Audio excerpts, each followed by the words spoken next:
Hi, I'm Christine Cushing, and welcome to another helping of my favorite foods. Today I'm taking you to Greece. I got two words for you: flaming cheese, also known as Saganaki. Let's get ready to blow some stuff up. Okay, all you need for this dish, super easy, you may have had it in a restaurant, is a frying pan, a little bit of cheese, and some kind of alcohol that you're gonna flame. So first things first, I got my pan on low heat. I just want it to get a little bit hot. I don't want it super crazy hot.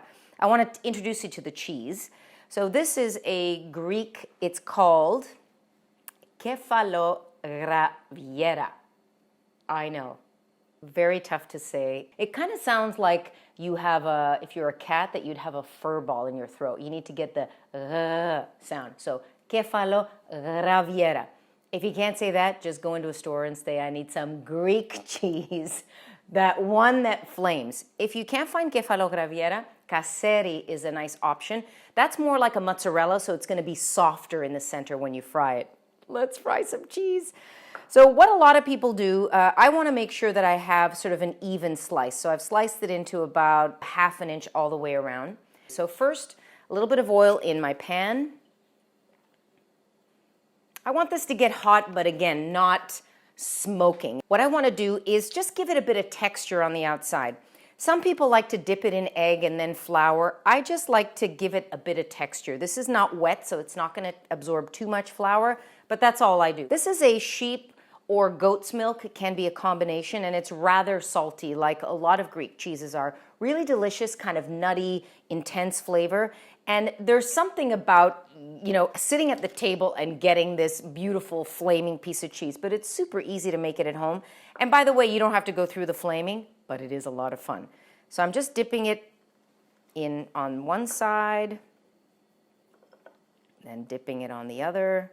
I want to make sure I can get texture on all around like that. It's streaking, so that means I'm ready to go. I'm going to lay this in now while the pan is hot, and I'm going to let it go for about 3 minutes or so aside, not more than that.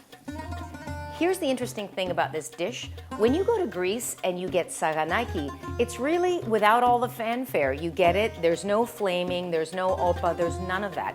They just fry it, bring it in the pan. It tastes fantastic, but it seems to be a North American thing. You'll let me know if you're in Australia or somewhere like that, do they flame it or not? Because here in Canada, they always flame it. In Greece, no flame. So it's time for flipping. Oh, yeah. Just a couple of minutes on each side is all it takes. It's time for some flamin'. Are we ready?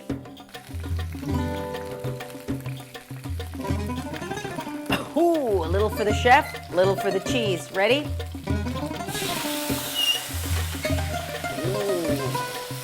Wait till it gets hot. Whoa! Oppa! That is hot.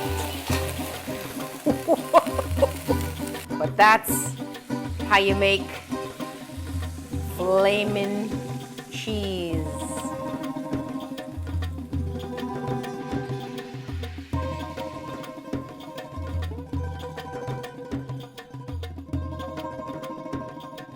That was exhilarating. Flames. Shall I taste some for you?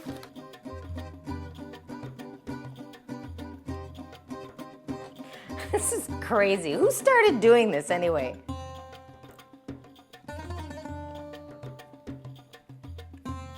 The metaxa is actually fantastic. The brandy is a great antidote to that salty cheese. Warm, a little bit crunchy on the edges, but kind of soft in the center. Thank you for joining me on My Favorite Foods. Make sure to subscribe. This was a flamin' good time today. Opa! Thanks for joining me on My Favorite Foods. Opa. Yamas.